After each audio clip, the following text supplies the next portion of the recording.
Good afternoon and welcome to the third day of Move.Link conference organized by belgrade.open.school. Welcome to the panel Partnership for Youth Employability Development. In 2008, the global recession threatened to leave untold consequences for the global economy and its global society. Europe has faced great challenges in the efforts to ensure a secure future and prosperity for its young people. By 2013, exceedingly high rates of youth unemployment and a great number of young people in need situation prompted the Council of European Union to respond to these negative trends. They decided to invest 6 billion euros to provide all young people with quality jobs opportunities within the program known as Youth Guarantee. The beginning of 2020 was very turbulent, and the consequences that the health crisis due to the pandemic of coronavirus threatens to leave on the economy indicate that the world society is on the verge of facing a new emerging global recession. The World Bank said in their last report that before the COVID-19 crisis began, the Western Balkans had a record high employment and record low unemployment. The employment rate dropped to the historical lows in the Western Balkans. In 2019, it declines to the 13.4%, of which 20% were young people. Employment has grown in the region that it generates labor shortage, wage pressures, and open question about quality jobs offers. Now the COVID-19 crisis has wiped out the results and part of the labor gain in the Western Balkans till 2020. The region's currently account deficit stood at 6% of GDP, the highest level in the last 5 years, suggesting that the external position in many economies remains vulnerable. Job creation continued in the first quarter, although at a slower pace than previously period. How will the European Union, through its next EU recovery instrument and a reinforced long-term budget, address the issue of youth unemployment in practice? Will the youth unemployment rates again increase, and to what extent? How to ensure that negative effects are minimized, and what new youth employability policy will be introduced? What is the currently CSO answers across the region, and what more can be done? Where is the partners, who are the partners, and what is the partnership? Are the CSO just silent observers or active partners in improving the lives of young people? It is my great pleasure to present you today's panelists with whom we will try to answer these questions. Madame Pirkko, Policy Officer in the Employment Strategy Unit, DG for Employment, Social Affairs and Inclusion, European Commission. Mr. Nand, Shani, Project Manager of Employment and Social Affairs Platform, Regional Council, Cooperation Council. Mr. Zlatan Kulenović, Director of Program, Regional Youth Cooperation Office. Mrs. Maja Marković, Project Manager, Groupe SOS Pulse, and Mrs. Irena Topali, Program Manager, Beyond Barriers Association. My name is Topalović, and I will be your host today.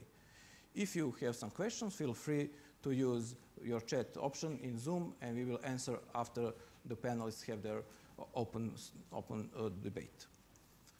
First, Mrs. Pirkko. On July, sorry, we just lost Madame Pirkko. I think it's something with internet. Okay, we will go with Mr. Nand. Okay, I think now we are going to have Madame Pirkko online. Some problem with internet, of course, is always here. Okay, I will go then first with Mr. Nand, and then we will go to Madame Pirkko. Mr. Nand, as we know, RCC is supporting Youth Guarantee as a measure that can be implemented in Western Balkan countries. Can you please tell us more? What is the situation now? What is also the scope of our RCC work regarding the young people? Thank you very much, Ivan, for this introduction and for giving me the word. The Regional Cooperation Council is an intergovernmental organization in Southeast Europe that promotes mutual cooperation among its member economies, its member countries on their path towards EU accession. I currently lead an initiative of the RCC on employment and social affairs. It's funded by the EU, DG Employment, and it supports the capacities of ministries of labor and public employment services to better develop and implement labor market policies. Now, specifically, youth guarantee can be an important policy instrument to address youth unemployment, but also their social exclusion. The EU, as you mentioned, as you referred to, and we will hear maybe a bit later, a bit more later on from Pirkko, has already implemented this for a few years. To replicate it in the Western Balkans, it's a challenging endeavor. A successful implementation of a comprehensive package will require substantial reforms of vocational training schemes, education systems, public employment services, labor legislation. It requires multiple stakeholders coming together and working together towards the common goal, to cooperation with employers' organizations, trade unions, education institutions, civil society organizations. Finally, both human and financial resources of the main institutions involved can really pose challenges to the implementation of such an initiative. Above all, there needs to be a clear and uncompromising political will by the highest level in each of the economies to support the implementation of the youth guarantee. Many of you would know that one of the countries in Southeast Europe has already embarked on such an exercise. This is the Republic of North Macedonia, where they have first piloted and then expanded the guarantee in other regions of the country. We, from the Regional Cooperation Council perspective, have the broader objective of supporting regional cooperation among Western Balkan labor market institutions, specifically in our initiative, and to promote closer alignment with EU good practices of employment and social affairs. So what we are aiming to do in the coming months and year is to support knowledge sharing on current experience with the implementation of youth guarantee. And here I'm referring to the experience of North Macedonia and the EU experience. And upon building considerable or as much political commitment and interest as needed by the hierarchy, by the political hierarchy, we want to also support the other 5 Western Balkan economies, first in developing feasibility and readiness analysis that will highlight both the main challenges, but also the benefits of introducing a youth guarantee in our region, but also eventually develop a roadmap for setting up and implementing an initiative similar to the youth guarantee scheme. Of course, this is a major process, and I think the best approach to start implementing it is the same as what was utilized in North Macedonia, that is piloting it in 1 or more municipalities and then trying to scale it up at the country level, at the national level. I'll stop here maybe and elaborate later if needed.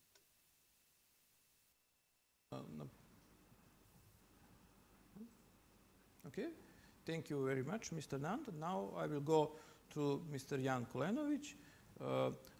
Regional Youth Cooperation Office is well known for supporting mobility, cooperation, reconciliation among young people in the Western Balkans. Please, can you tell us at this moment when the mobility of young people is threatened or just take a different form and evolves, how Regional Youth Cooperation Office is dealing with this issue? Thank you very much for the invitation, and I'm very glad to see a lot of familiar faces.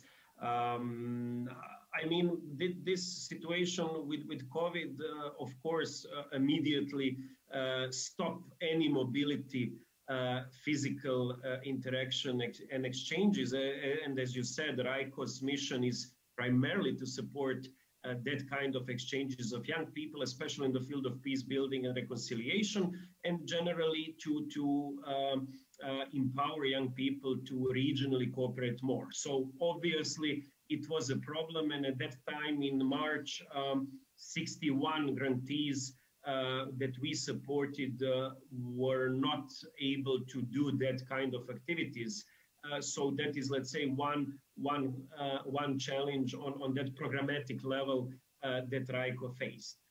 Meanwhile, what we thought is in direction of employability, even if it's not our, let's say, main mission, but I see very relevant why we are doing mobility and youth exchanges, is that also one of the impact of regional youth cooperation and especially mobility is also on building the skills that are very important for today market when we talk about intercultural learning, when we talk about generally working in environment that where you need to have a mindset that is proactive, that is about being engaged, and that you gain skills, especially about communication skills and analytic and some other that are today put even by key institutions as a top priority for the market, labor market, etc. So in this way, we had a challenge how to do it and how to support further youth, but also I would emphasize here youth organizations and civil society organizations that are mainly our partners with schools, where we see also CSO, if you want to put in the context of the Western Balkans and the topic of employability as a crucial,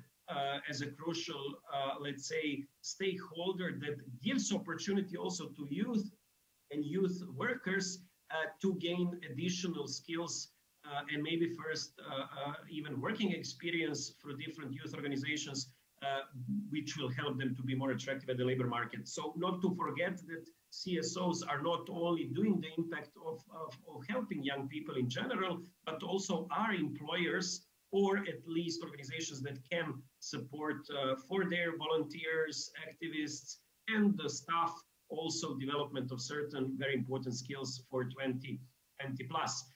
So in this regards, our mission at this stage was how to translate and not to stop our core work, which means that we manage somehow directly to, let's say, as most of other colleagues, to put the same concept, the same, let's call it vision in online environment, which is definitely limited and not the same, obviously, but also to not to stop supporting directly youth organizations, as I mentioned, as a key stakeholder. So we are just now opening the fourth call. I mean, it's open already, and in coming weeks will be closed, where we will invest together with the European Commission 330,000 euros to support youth organizations that will continue to cooperate for regional youth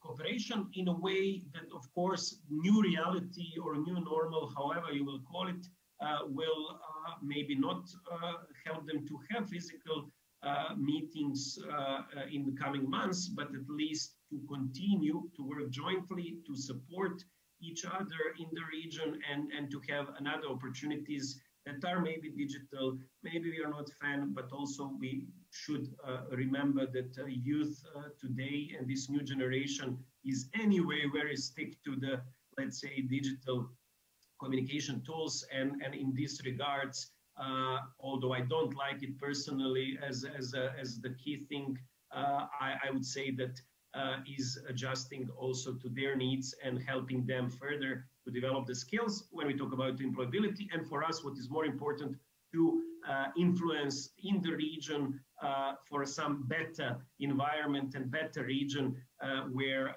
young people will be also proactive, but in the same time, let's say, peace builders, which is also necessary if we talk later on about economy and some other aspects that cannot come without better relations of young people today. I think later in the discussion we will talk about more initiatives. I'm glad that my colleague Maja is here. We have special regional incubator for social entrepreneurs, which is also about social impact and economy.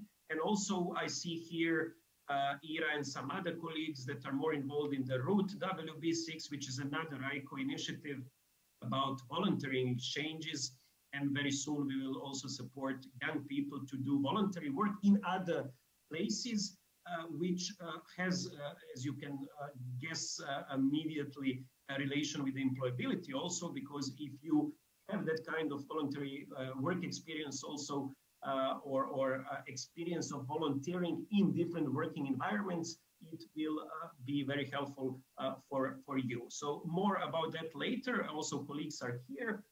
And I will finish with this first round saying that it's not always everything black, and that we immediately wanted to see those opportunities in these new conditions with the same mission and mandate, how to support regional youth cooperation.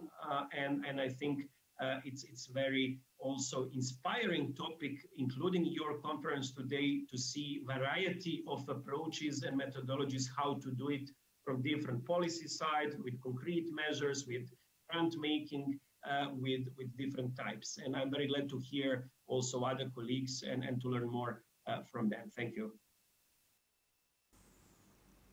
Mr. Kulenović, thank you very much for this insight of RYCO, what is doing. We can now hear and see that mobility, cooperation, volunteering is not only something that young people are doing in their free time, it's also very, very important for employability, for growth, for the whole region. So thank you very much for this introduction and for what are you doing for now. And like you said, we have also other panelists, and we are going to have the first round of the questions, and then we're going to see the other one. Now I would like to ask Madam Maja, will we face an increase of number of youth population and negative trends in the term of risk of poverty, social capital of youth entrepreneurship? What new youth employability policies are or will be introduced and are important to you as CSOs? Hi all. First, I want to thank you again for inviting me to this conference, and also thank Jan for that great introduction and great schlagwort to answer this question. As far as policies go, we are, as a consortium on this project, actually right in the middle of finishing the study about social entrepreneurship in the Balkan region that will be published in a few days. And we try to identify a few of the lacking regulatives or legislatives that will help self-employment in the region, which we think is the crucial, especially in COVID situation. Not waiting for somebody to offer a job or to search for a job, but to create a job for yourself.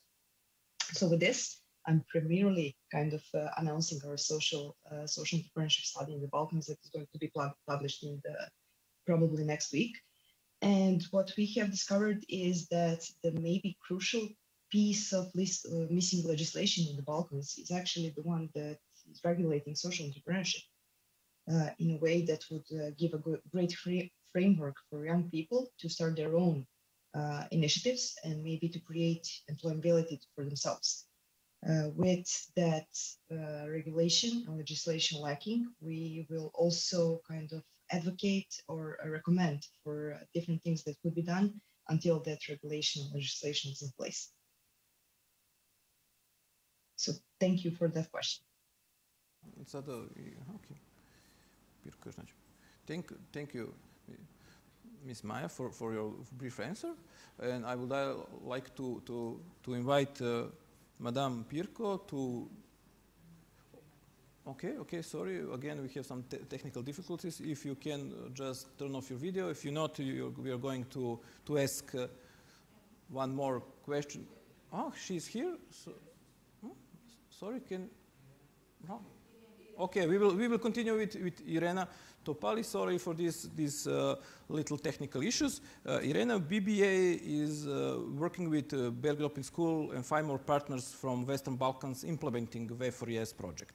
Can you tell us more about it and about the challenges that CSOs and young people have in this coronavirus period? Yeah, well, thank you very much. It's also very strange to hear my real name, Irena. So, hey, everyone, I'm Ira from Albania, from Beyond Barriers Association. As Ivan said, besides all the work that Beyond Barriers does as a youth organization for now 16 years in Albania, in the region, but also working in the European level, we're also part of Web4ES project that is coming to a closure actually this year. So a 3 years initiative that together with Bosch and 5 other partners from the region, we started 3 years ago. I think at the moment where we are, we have done quite a good job in identifying what are the gaps when it comes to employability and youth entrepreneurship of young people in the region through the whole process of identifying, researching, and then publishing our 4 policy briefs with concrete recommendations on how to interfere or how to, let's say, publicly advocate a bit more for it. But then maybe the good example, and I was even thinking even before, if how we need to look at it, but I would like to mention it in a way to also link it maybe to what's happening to all of us with the COVID situation.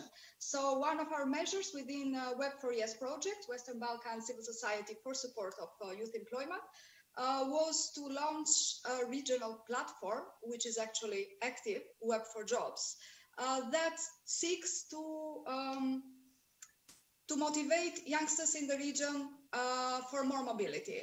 So more or less, it also kind of goes in line with what Jan was mentioning before, but ours, it's also one, let's say, tool that integrates all the mobility aspects of the region in one integrated space. A very great tool. Then immediately we had to launch it in February, if I'm not wrong, this year, and then the pandemic came. Why do I mention it? So right now, by then, actually with partners, we were all feeling a bit uncertain if it is the right time to promote it, and we didn't. Ideally, it was not the right time. But COVID simply, I believe, gave us all, in terms of population at the end, or citizens of this world at the end of the day, the possibility to shift to a major change, unwanted change. We all know, I guess, normally in our daily jobs that change doesn't come easily. Absolutely. So when it comes forth in this perspective, like all globally, it is also harder.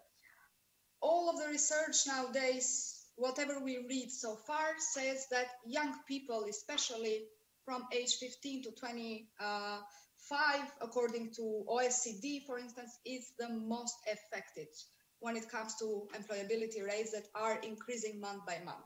On the other side, you have also lots of other research from UN or from EU sources that say that worldwide, for instance, 1.5 billion children have been affected by closure of schools and universities during 2020. And this puts young people in risk, in many risks, risk of poverty, risk of huge unemployment, long-term perspectives as well, long-term effects. What are we doing? We need to adapt, I think. We need to also evolve a lot and to create this resilience itself. But I would put the focus, being from a youth organization, working in Albania and in the region, working mainly with young people, I would say that we need to maybe come back a bit more together with the institutions and public institutions and create stronger and better strategic partnerships. The youth guarantee that Mr. Shani mentioned before, it's also a very good example, actually, to be replicated in the region. And that's where the role of civil society in our region would also be seen crucial.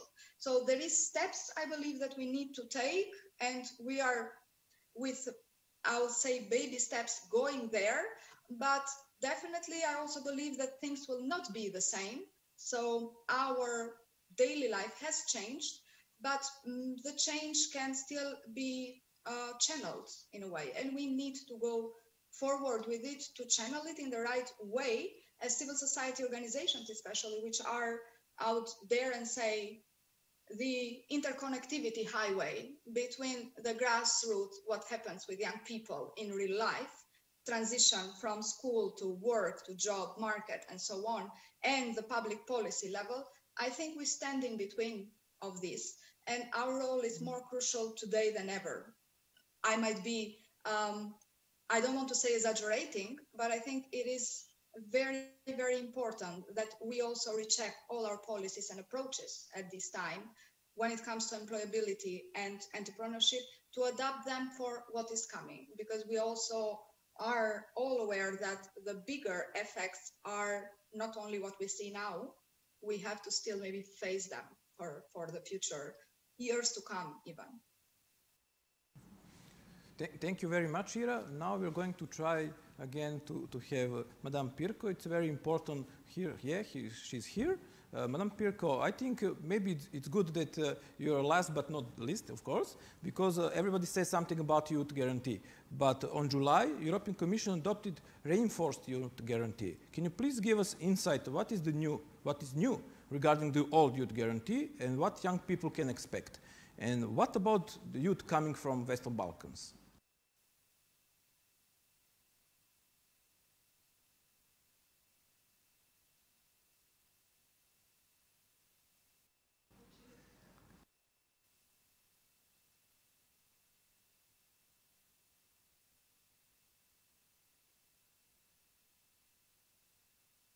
Yes, you can be here.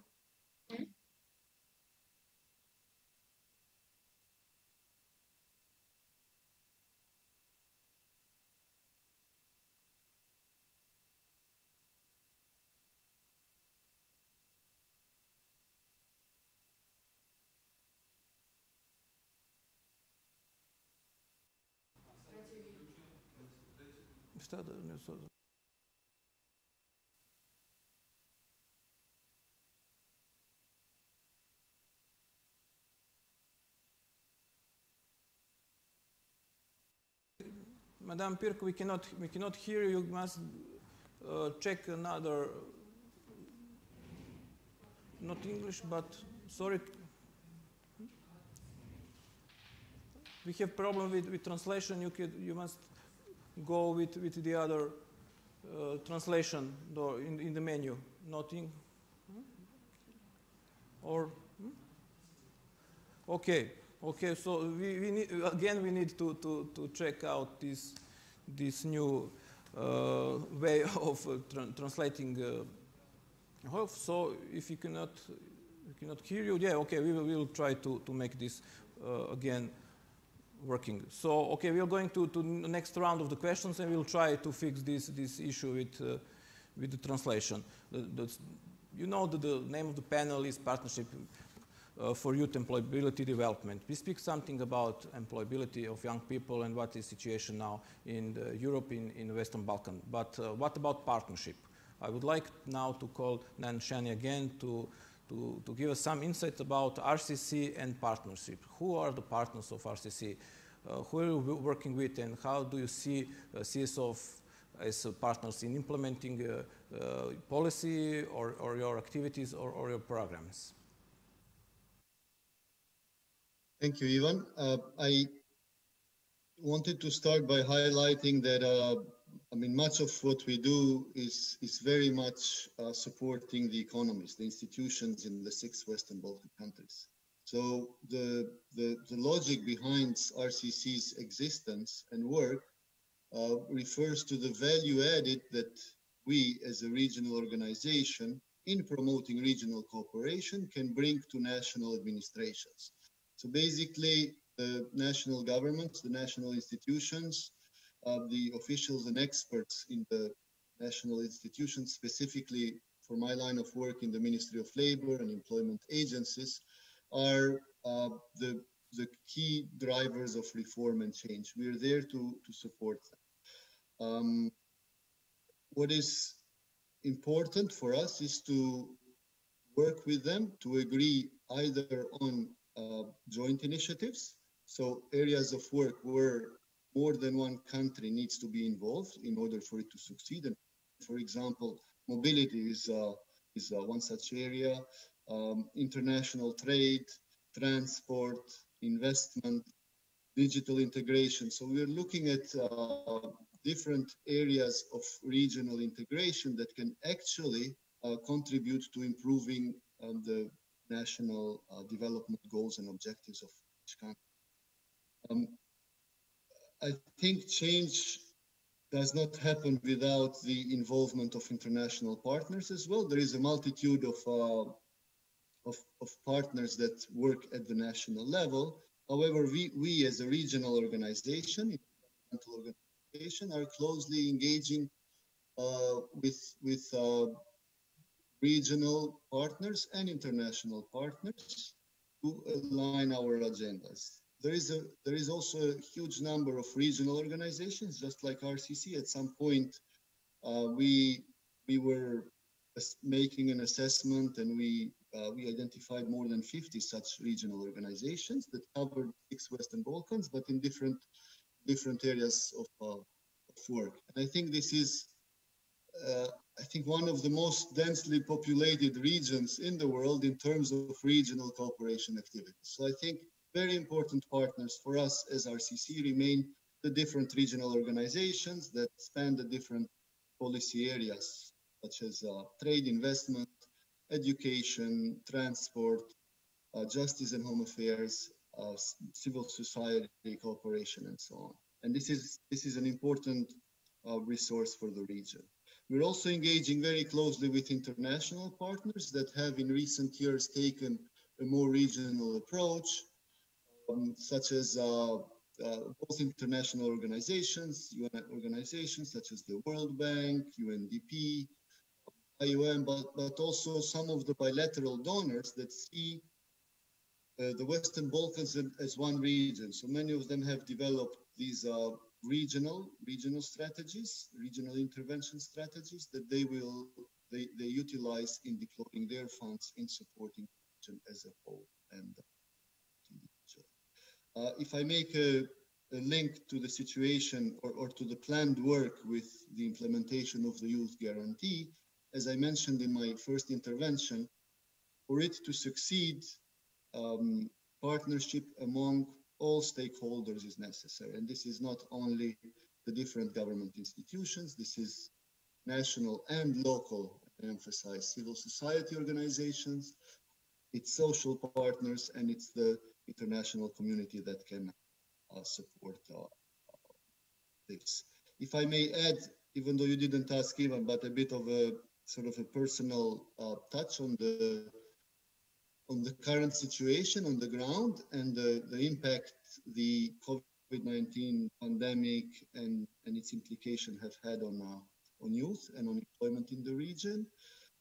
We as RCC have been implementing the Southeast Europe 2020 strategy, which was adopted by the governments in the region 7 years ago. And we've seen tremendous progress in terms of job creation over the years. So up until 2019, more than between 600,000 and 700,000 new jobs were created in Western countries.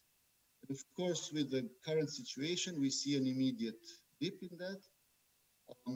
Now I am monitoring closely the administrative data on employment and unemployment, registered unemployment, and I see there are more than 200,000 newly registered unemployed in the 6 Western Balkan countries.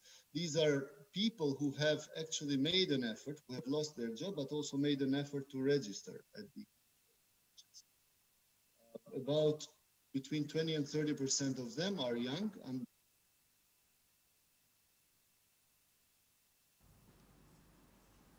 okay, thank you, Mr. Nand. Okay, we lost you, but we will continue with you later. Now I would like to ask Mr. Jan Kulenović about partnership between RYCO and civil society organizations, and of course youth, how it's important for you. What's changing this turbulent period with COVID virus is something new, and everybody are expecting to be finished this situation with virus at the summer, but it's not ending. People really don't know what's going on, how it starts, how it ends. Is this a new normal? Can we change something? What are our partners now, and how it's going on in the future?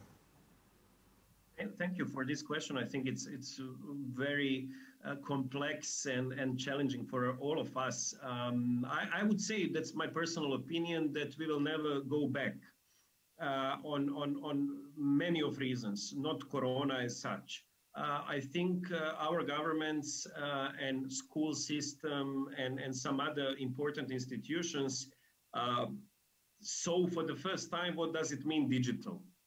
I was surprised looking some of the ministers, parliamentarians, etc., for the first time that they're using Zoom and some other things, and they saw on this level that this is cheaper now, even when Corona goes, It's something that is feasible. You don't need to travel, you don't need to waste time, etc. So I think this digitalization of institutions, which goes then directly in educational sector, and there is link with education and employability later on, if you want that angle to look, or even these conferences, you know, how much will be this conference in the normal conditions and how much is now? Very huge differences, and all other actors, business, civil society, media, and educational sector and public institutions will be affected by this for the future. So I think everything in our, let's say, professional and even private life will be changed, and there is no back. There is only a challenge how to use these new, let's say, ways of communication and work in more creative, inclusive, let's say, efficient way, and we need to gain those skills basically to be able to do it. For example, we will have our first pilot training in cooperation with Southeast European Youth Network for tomorrow and Friday to support schools and teachers who are our grantees, 20 of them, how to use online platform and e-learning platform. So we are in the process, and we are, as RYCO, exactly trying to search, navigate, explore different opportunities, how to, let's say, have the same or even bigger impact using these new ways and approaches in work. So this is one, let's say, conclusion that I'm not happy about, but it will affect in the long term our work. Second thing, we are supporting, as I mentioned, now with our fourth open call, also regional initiatives and partnerships to provide their proposals for the regional youth cooperation in those circumstances. So I'm expecting not only from RYCO and let's say partners to come up with ideas how to do it. What does it mean virtual youth exchange? What does it mean e-learning of young people from different places in the Western Balkans? We are also offering that opportunity together with the European Commission already now, and we're expecting to have 10 to 15 projects very soon, contracting end of this year, and to see how they will cope with this, let's say, work. Then the third initiative that is important for us is to see this, particularly what Maja was mentioning after this study on social entrepreneurship, also to see different initiatives of young people in the social entrepreneurship field. For us is important as also, let's call it, other element that can bring young people together because of unemployment, because of social needs. So social entrepreneurship is a very interesting topic, but for us also as a tool to support regional youth cooperation, exchanges of their, let's say, experiences and intercultural learning as an effect also through those initiatives. So we are in the future also looking very soon how to support young people in this particular field, and I hope very soon, in a few months, we'll have concrete stories to talk about. And the last thing, what Ira also mentioned briefly, when we talk about volunteering, we have to also find a way how to do it in different ways. I think volunteering is also very huge area of let's say, possibilities. Maybe it's weird to have some volunteering online, maybe not. Maybe it can be some hybrid models, probably. But I think general perception of RYCO when we talk about volunteering is that this is enormous space for young people to get to know some basics in also how community, how civil society, and how even work function. And also to gain different skills to support, of course, as I said, reconciliation, peace building, because that will be the topic which we are interested in, but in larger scale to support their skills and mindset that will, let's say, position youth and those who are doing volunteering much better at the labor market too, but also with direct contact with something that we call social impact, and again in direction of changing society, changing local community, even if they're young people. So I think to conclude, there are, as I said, with this fourth call, with some capacity building, with RISE project on social entrepreneurship, and with volunteering platform, different approaches, as you can see, even from one organization like RYCO, and with a lot of partnerships. I think this is something that you emphasized as a key word. I think the partnerships are very crucial in such situations that are uncertain, like this, we are now.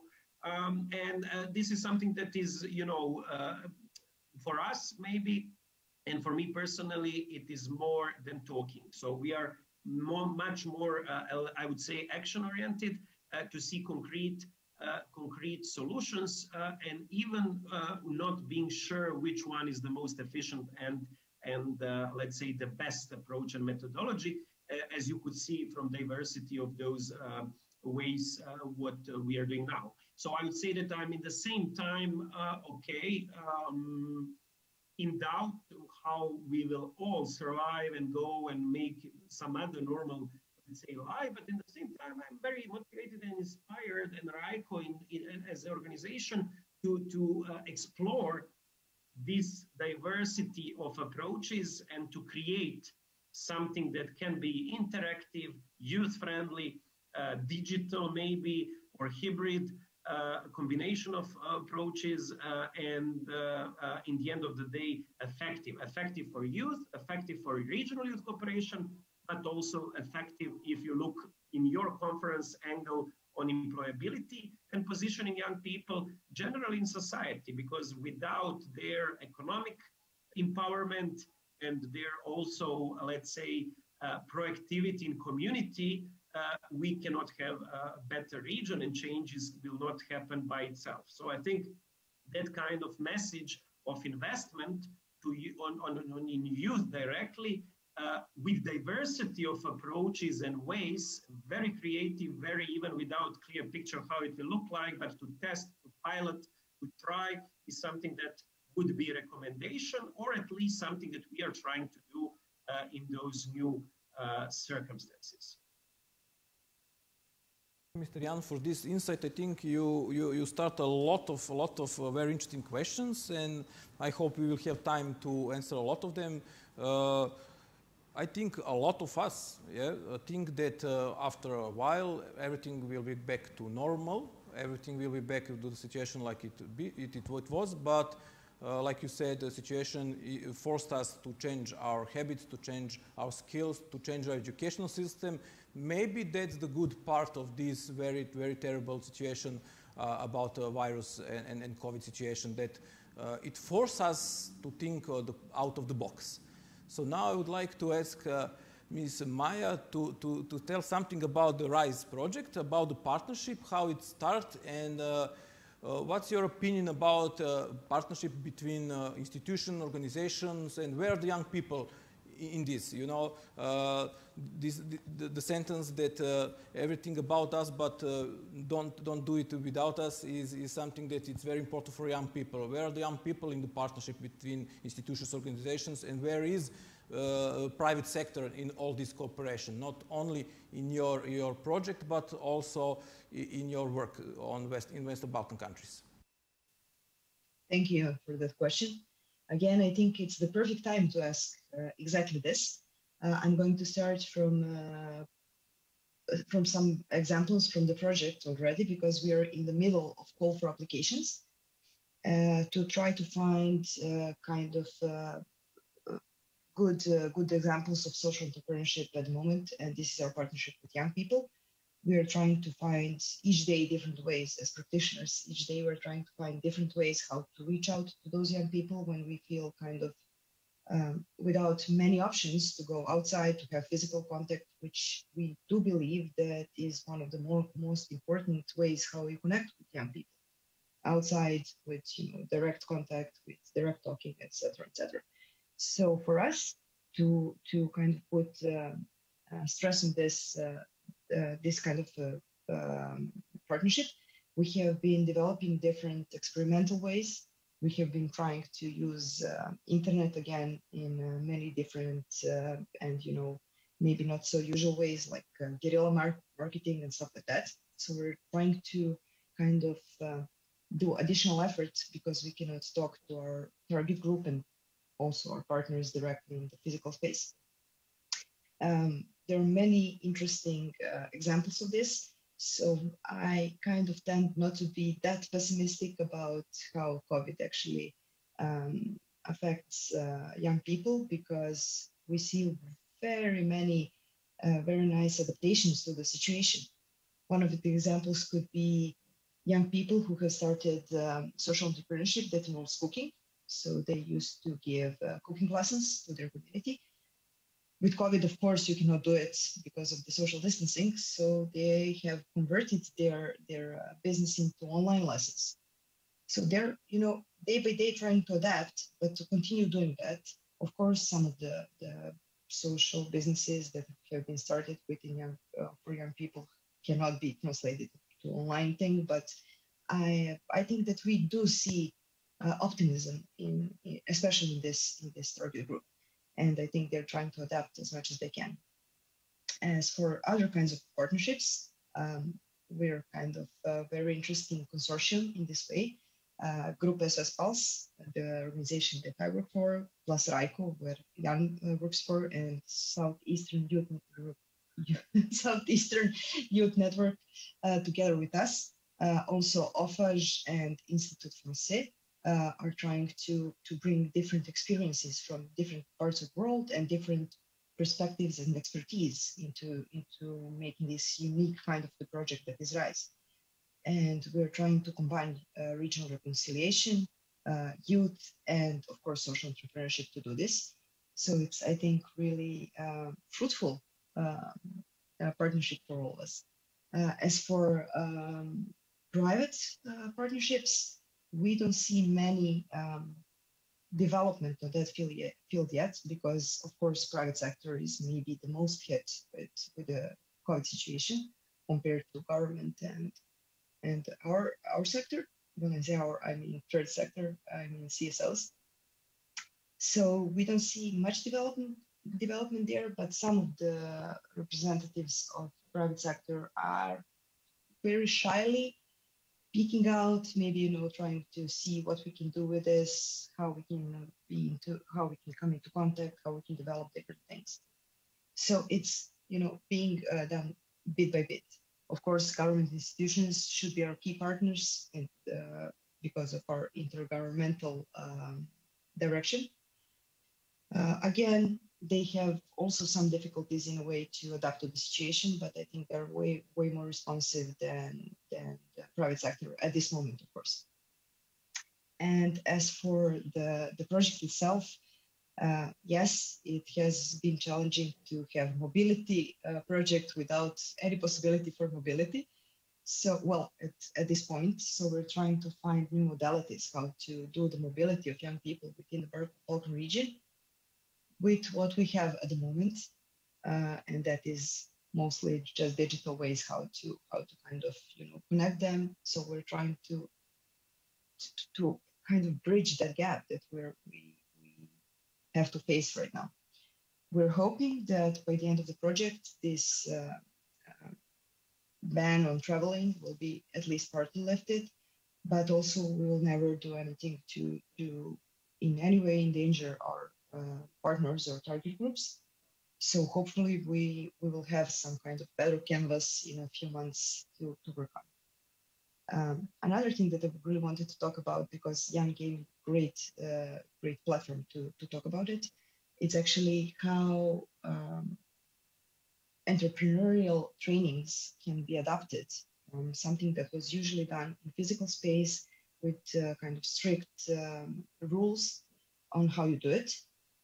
So how it can be adapted to be taught or trained online, but also how young people who want to start their own businesses need to adapt the preparation to do so in COVID situation. For example, young people who want to start a business now, they cannot do proper preparation because of in terms, for example, of the market study. because it's really hard to go out there and get in touch. Of course they can, but it's way harder to go out there and get in touch with your potential users, how to grab their attention, how to ask them about your product or service that you're developing. So it kind of has been a really interesting and challenging road, how to adapt the whole logic behind starting your own business and self-employment in this way, and how to adapt it to the current situation. Hopefully, in 6 months from this moment, we're going to go back to you with 36 really nice social entrepreneurship initiatives, and we will have something to brag about. So thank you for this question. Ms. Maja, for this insight of your project, and we hope that you're going to achieve your results, and we're going to have a lot of new young companies who are presenting something new and working on some other level. Now I would like to ask Ms. Topali the question that I raised at the beginning of our presentation. Are the CSO just silent observers or active partners in improving of life of young people at the Western Balkans? What's your experience, and what do you think what the situation is now and what will be in the future? Can you please, Ivan, just repeat the question? I lost you for a second due to the line. Of course. Are CSO just silent observers or active partners in improving the lives of young people at the Western Balkans? Well, I am a person working in the CSO for the last 15 years. So a bit egoistically, I would immediately say yes, absolutely. On the other side, I would elaborate a bit more into it because, again, if we look at the CSO level, I think we are the sector that is a step ahead into adapting to the new normal. And I'd like to call this the new normal, if ever a normal exists for us in the sense. We in the sector are closer to the young people, are closer to our target group, and we have difficulties at times into managing to address issues maybe in a higher level when it comes to policy level, though, as you also know, one good example is the whole advocacy action that we've done through Web4ES project with establishing the national forums that are composed of a cross-sectorial approach, bringing together CSOs, academia, public institutions, youngsters themselves. And I think this is a model that we need to base our approach much more from now on to work towards it. But I don't think we are observers, though at some level we might be treated as such by the higher governmental or union policy making. And this is, I guess, where we need to work a lot to arrive to that stage. But even what we need to do to establish our role, which legitimately I think we do have, because as I said before, I honestly do believe we stand in this middle line of connecting grassroots and daily work with young people with disadvantages and everything, and the public policy making and implementation. And we stand right really in the middle, making this transition both forward and backward. On the other side, we are sometimes, your question is right on point when you say, like, are we only observers or are we taken into consideration? We are, I would say, unfortunately, sometimes seen as simply observers, not because we don't want to, I believe, but because our public policy level has difficulties in merging or in accepting, let's say, more expertise and opinion from the CSO sector itself. Not all the time, absolutely, I cannot say this. In our case, I would say, for instance, we do have very good collaboration with ministerial level, even when it comes to issues connected to youth, absolutely. But I think due to the COVID situation especially, and the new normality that we have to all endure, I think we need to absolutely advocate more steadily and establish our worth in the sector much more. I think very soon it will be more than visible that even the policy implementation, it's not possible without the CSO sector, without the civil society organizations, because we are those that take the policy from macro, translate it into micro, and put it in place. And this is a very important chain of the big part, let's say, of the big chain, I think. That's why I do believe that we are a crucial sector when it comes to this. We simply need to let's say, adapt to this new normality. But also when I say adapt, I would like to highlight the fact that, again, one thing that we might face when it comes to adaptation to the new normality and digitalization is the integration or inclusion of youth with fewer opportunities. We need now, maybe we can even, I don't know, we need to find new terms. We can call it digital inclusion. But what about all of those young people in our region that do not have access to internet, that do not have access to equipment, to digital equipment, to access our newly transformed courses, online learning, and so on? Though as a youth worker, I also believe not every training can work online in the online version. There is absolutely a lot of powerful resource to explore there and to use. We've been using it from all these last months. Also, it is a good example that shows the response, actually, of how civil society can immediately adapt. Another example, we might be among the very few organizations that in this time we are hosting 2 European Solidarity Corps volunteers that arrived last week. So it is possible to do volunteering as well, and maybe it is also a good way to start bit by bit with it, also regionally, because I think we will need to also work a bit more when it comes to this sector to erase or to fight the new prejudices that will arise due to the corona pandemic and the non-ability to move within the region. So there is a chance to do it, absolutely. There is different forms. Jan mentioned before the possibility of digital volunteering, and I can absolutely tell you it does exist. It existed for years all over Europe. There is countries that have very, very good approaches to it. So we simply need to embrace these new ones. And if we embrace these new models, and I believe we can, we're absolutely we are not the sector that is just an observer. We are a key partner into moving forward to this situation, I would say. Thank you. Thank you so much, Ms. Irena. You raised also with Jan a lot of questions about skills. So one of the questions that I would like to ask was about the skills, but maybe we are going to skip this question and to go on with another one is what's next?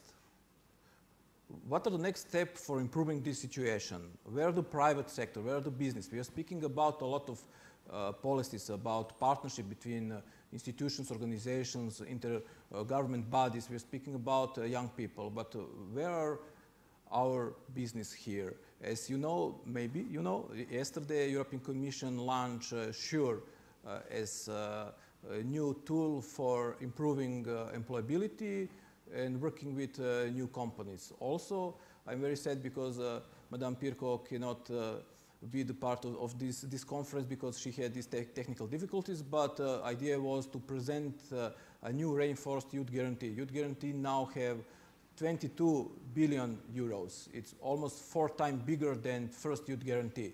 So European Commission see that it's very important to adapt also support for young new people and also to support young people in the field of traineeship or internship. So as you can see at the 1st July, you can also download the document.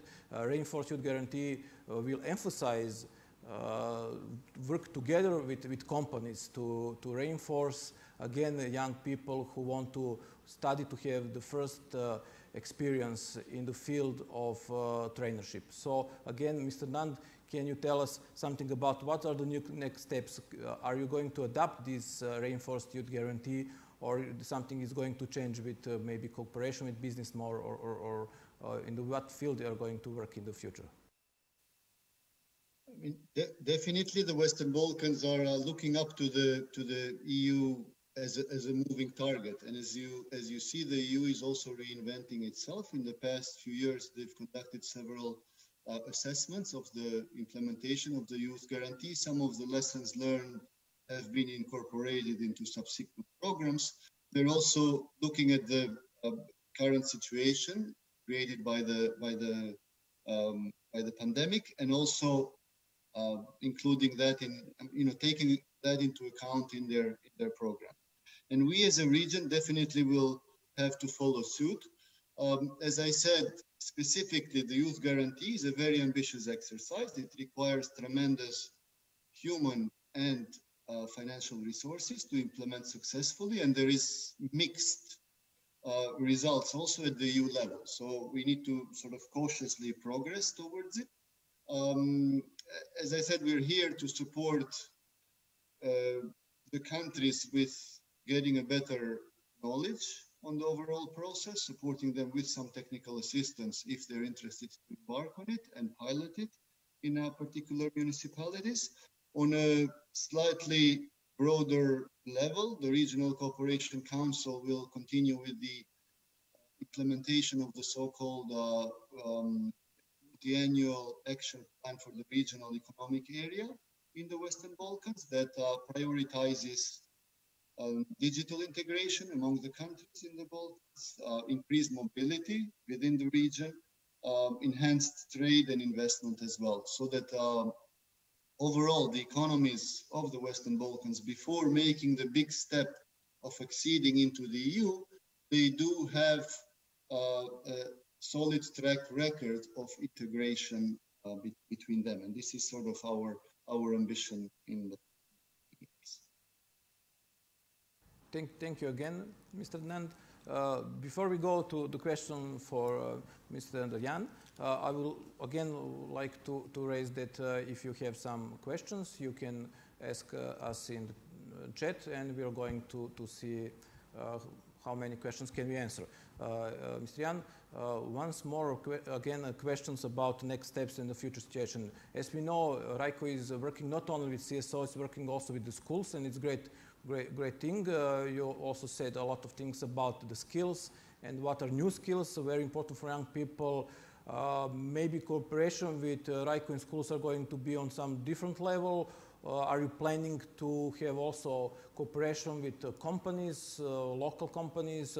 As we can see, you already start implementation of the project who is dealing with young people who want to have their companies. So yeah, you're going also to support young people and their enterprises. But what's going on in the future? What do you think about that? And can we now predict the future and our future steps?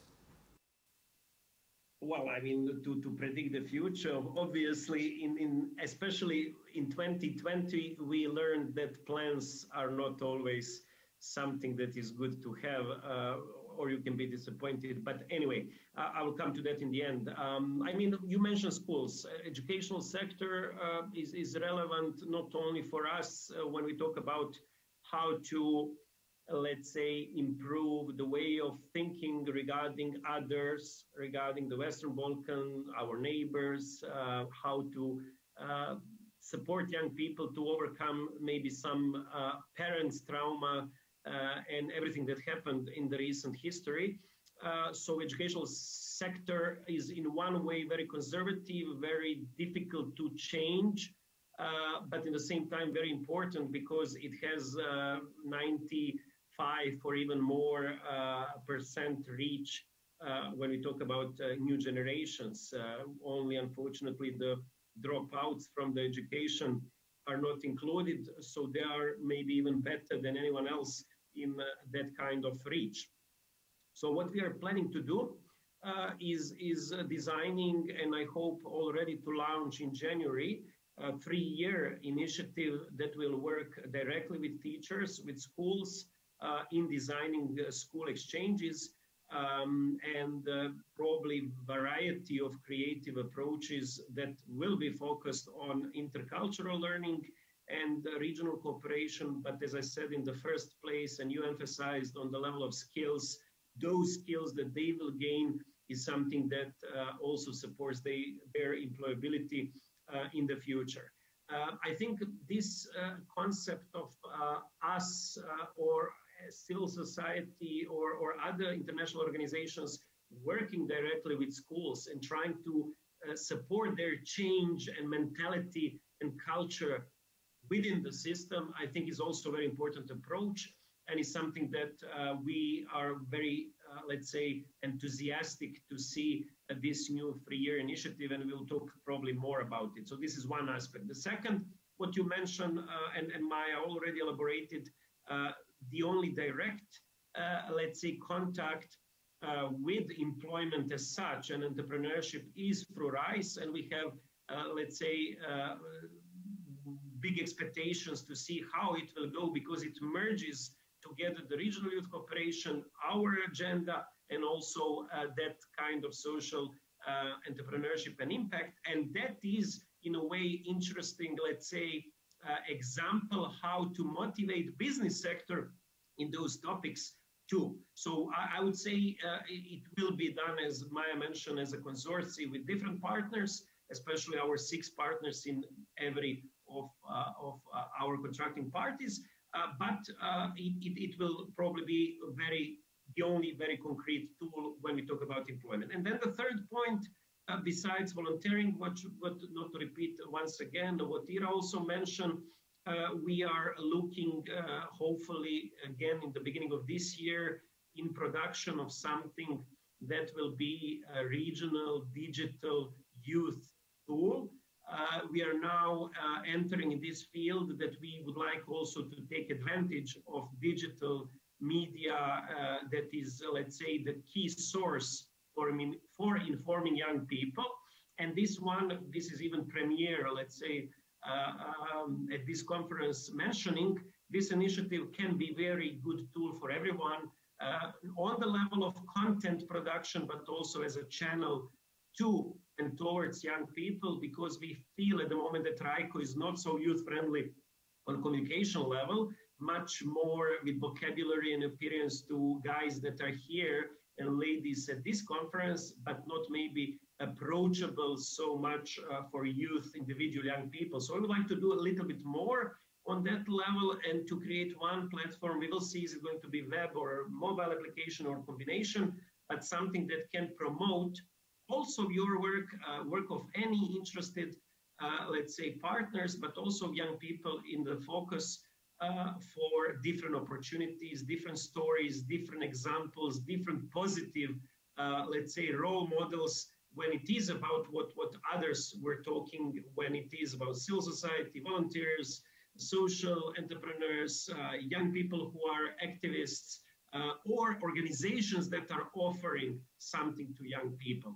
So I think these initiatives, not to have only PR in this last answering, but to emphasize methodologies that we are using, shows that it will be new, very new products or tools that will be available very soon, and that we will try from different perspectives and angles and in very different partnerships to support young people in regional cooperation, but also what is very important, taking in consideration this new environment and new circumstances, not as an obstacle, but more as a challenges that seek, I think you mentioned, out of the box, seek different way of thinking, different approaches. And my message in the end, I mean, during this conference is also, let's see how we can do the same objectives work, but in a different ways to adjust to the situation and not to be in the waiting room to wait, okay, when this corona is going out and then we are coming back. No, I think first it will not. As you asked in the last part of the question, what is prediction? Unfortunately, I am not sure, even with or without corona, that everything as it was will be the same. So why not to take this period of time for self-reflection, for out-of-the-box thinking, and with piloting? Why not? Sometimes you need to pilot, to check, to test, to see is it functioning or not. And maybe with this time of lockdowns, quarantine, remote work, different, even our daily life, to use opportunity to think about different approaches, because I think that diversity of approaches is one of the solutions in such circumstances, especially in the future, where I see this, let's say, challenge. And the last sentence, I mean, for let's say, overall picture, I think we are also not touched, maybe at this conference, a huge brain drain. We didn't touch that we are talking about young people that are less and less quantitatively speaking in education at labor market, that we are losing them. Even today, I was reading one research from Friedrich Ebert Stiftung about youth leaving. 90% of them are saying because of economical reasons and lack of perspective. So we need to bring that hope, tools and ways how they can see their personal development and ways to live here. And I think that is even bigger challenge for Western Balkans than Corona. And it's something that Corona will influence also in again, brain drain and something else that we will face as a challenge, and businesses too, if you go even in different sectors, not to mention tourism, traveling, etc. So it is complex, but I'm very, very optimistic that with this kind of variety of approaches and with those partnerships, even with people that are today here and interested in this online conference, not only the physical one, gives us hope and elements and concrete. It's not only storytelling, it's something, as Maja said, in a few months, half year, we will have concrete businesses, volunteering platform, youth opportunity platform, school to school exchange program, and I hope 15 these new grantees that will start the digital youth cooperation, regional cooperation work from January. So those concrete stories will prove and say, yeah, it's possible, and let's do this or in this way or that way, and it's okay not to have a clear plan how it will make a difference and what will be the real impact in the process. Thanks, I mean, again, for organizing, and I think one of the messages also is, let's try also to keep up with these regional meetings that can be good shareability of experiences. I think it's important not to say that I would like to see also follow up of not only your work, but generally when we meet even in these new circumstances as this fully online conversation. Thanks again for the initiative and for hosting today's meeting. Okay, thank you, Jan, very much for this. You gave me just great introduction for the questions for Maja. Are those the areas that we as CSOs are going to work in the future, that Jan said? What is the situation for your organization? Is the RISE the project? I believe it's not only that you're going to conduct. What other parts of the CSOs we can do? What is the areas that we didn't cover? Or what are the policy interventions that we need for changing the situation in Western Balkans, such as we still don't have law for social enterprises in Serbia? Is that something that we are going to do or you're going to do in the future? And also about these areas that Jan said that maybe not covered by our organization. Well, yes, Ivan. Yes, it's not only Serbia in question, it's the whole Western Balkans region. There is some initiatives in Albania, but it's still not on the high enough level. So everybody needs to kind of put enough effort in order to kind of bring a good platform for all of us to develop our work, and also for young people to have more space to develop themselves. It was actually a really, again, a really good opportunity I see this period personally as a really good opportunity to be as creative as possible. And I think this is the first time in history that we don't have actually any traced paths ahead of us. We have to make new ones. And although it really is a difficult situation, although we have all of these many challenges in working with young people and with each other and everything, this is also a really good opportunity for us to, come with new and creative ways to kind of work in these fields, not only with youth, not only with reconciliation, not only with social entrepreneurship, but also all NGOs need to kind of pitch in and find new solutions that will work in the current situation, and all of those borders that we now have within our daily work in a way. As far as legislation goes, again, we're going to put an effort on that, but this is not our main activity, not our main goal. Being especially my organization Groupe as well as coming from a different country, and RYCO being intergovernmental organization, this is not our main goal to kind of put pressure on governments, but to advise them what could be done and try to supplement this also in the practical level in a way, and to work with people how to make this, again, platforms for things to be done. Part of it is going to be advocacy for sure, but also we kind of don't want to wait for, not just wait, but we don't want to put our efforts on that part, just legislation, but try to maybe during that time, try to work around it, try to find new forms, try to find experimental ways and creative ways how to overcome all of those difficulties. And legislation, I think Balkans showed in last few decades, legislation is the one that comes after the practice showed necessity for it. This is at least my kind of impression. So maybe by showing, well, practicing stuff, we can show the right way how things can be done and what other supporting systems could be implemented in order for social entrepreneurship in Western Balkans to flourish, again, with instruments of regional reconciliation. So to answer your question, what are the next steps also? Again, I think it's as full sails ahead as much as we can. We need to actually put more effort now than before, and we need to embrace this new situation and not let young people down in this way, but to kind of work with them in creating new space for them to develop as future professionals, and not to go with that brain drain thing. Thank you, Jan, for that. I don't want to even mention that. Let's create opportunities for them right here. So yeah, optimism message. Thank you, Maja, so much.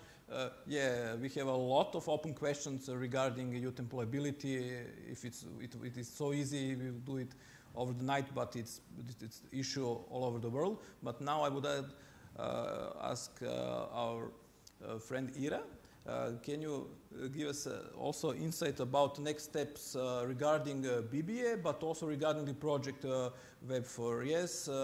As we know, some advocacy initiatives are started on Western Balkans. What's the idea about it, and what you think about partnership in this part of adopting these new ideas or new laws or recommendations? Thank you, Ivan. So I will start with the Web for Yes. Actually, what has been going on and for us adapting to the whole situation, I would definitely say from the side of Beyond Barriers, how we have adapted to it, but also the whole consortium in a while. At the present moment, as I stated before, we are still refocusing a bit into the digital platform of a Web for Jobs. We added this part of the blog as well to give some more insight on the region and everything. Though, as I said, maybe mobility, strict mobility and labor mobility cannot be done right now, there is still many ways that we can use the platform. And it is, again, a step ahead that we used, and it came across that now in youth work and employability and entrepreneurship, digital tools are a must, and we cannot neglect them anymore. On the other side, what we decided to do in Beyond Barriers following our advocacy, last year we worked a lot with the advocacy of the youth law in Albania. And after finishing that campaign, we restarted this year in adaptation to the new normality, let's say. We started with looking a bit at the monitoring of the national program of internships in the public administration, because it is very curious that this year the ministries and all the public government that hosted the interns in Albania, they were obliged to do it online. And following one of the comments, maybe that one of the colleagues said before, I think it was Jan, that public administration having to shift everything online, maybe it's their first time considering this in some levels. So we'd like to see how did this program in national level functions when it was offline internship into the institutions, and how much did they manage to transfer it into online itself. It is a bit hard to do as a task, but we're working through it. And with this, I would like to state one very key important thing, that not only as a consortium, but also as Beyond Barriers, we pay a lot of attention, specifically in this situation. One thing is following very closely the new changes, because they happen very fast and very soon. The other thing is monitoring, evaluating, and seeing if models that we reapply, that we choose to apply in this new digital era of COVID, do work. Because I think this will then give us a lot of insight to work much more in the terms of employability, skills needed, approach needed, and everything. So we shouldn't forget in this point, in this moment in time, to pay attention to evaluating the new forms or new models that we use. I believe this is also very important to keep in mind in our sector, because we sometimes, due to the big pressure, and you might all be aware how much organizations are pressured to find funding to be creative right now in offering their ideas in a way so they can get funded. And for grassroots organizations especially, it's even more difficult. But this should not let us down in the point that we forget to monitor what we actually implement. So this is what we're also trying to do a bit with Web4ES instead. And we also were planning maybe that the next conference of the closing conference of our project that was supposed to be in-person conference might be transformed into another conference online, which I'm also happy and challenged about, absolutely. And on the other side, in Beyond Barriers, some of the other measures that we've taken is also approaching the employability in a different way and looking at the gaps. For instance, our government, which is, I might say, also a good approach in these very difficult times. Just recently, a couple of months ago, the government revisited the active labor market measures and has also a specific measure approved for those who went in unemployment due to COVID. So the government can assist them to re-employ people, which we think it's very good. So what we're trying to do at this moment is to really make these active labor market measures more visible in more different ways by communicating them to those who really need to know about them, being the community of the businesses, but also the young people. Because through Web4Jobs, we also noticed in regional level that our young people do not know the existence of the employability boosting programs. So there goes a spot for us, let's say, to work a bit more with a public government together to find a way how to bring this into the community that needs them. New strategic partnerships are also a very important measure, I think, that we're also taking, and I think lots of organizations need to shift as well. So I believe right now, not any partnership is anymore there, but we need to really focus on what are strategically needed at this point for us to collaborate with. As you all also mentioned before, going out of the box and going out of our comfort zone. That was actually what we first did in Beyond Barriers. We revisited our programs and we checked to see where we need adaptation right now. Is it in volunteering? Is it in youth work? Is it in putting more focus into digital or online learning? So readapting to the situation as the things go. But as I said, keeping in mind that at recent, things do change very quickly and very rapidly. Not all the models might work, absolutely, and we are also aware of it. So testing and prototyping the models used is also a spot for all of us to learn. As we said, also youth workers do not all know about the digital tools, and there is a need out there to educate. Teachers do not know about digital tools, so there is a higher needs to educate in that sense. And we need to dare a bit more to go out of the same frames that we use, because nowadays we absolutely need it. There is no other way around how to go with it.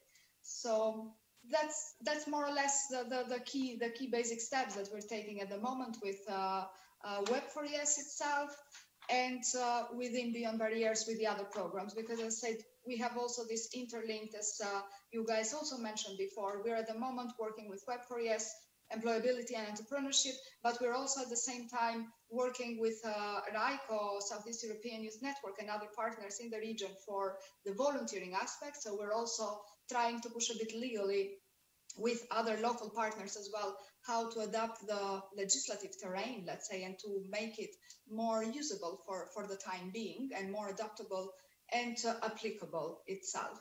So that's our work for this period. And now actually that I went through it, I think it is quite a lot that we have to do in the next few months at least. So it's going to be absolutely a busy end of the year, I would say. And I believe not only for us in Beyond Barriers or partners of Web4ES, but for all of us who are in the sector and who are following this event today. Thank you. Thank you so much. Thank you all for participating in this panel. I just want to say that partnership is, I think, the only way that we can prevent brain drain and lower the percent of unemployment young people. And I think that we now, in this hour and a half, see that there is a lot of areas that we can work together, and the future is like that we must depend one on each other and work together to achieve our goals. Thank you, everybody, for participating in this panel discussion, and of course please fill evaluation that you can see on your screens, and see you in 15 minutes for the next great panel.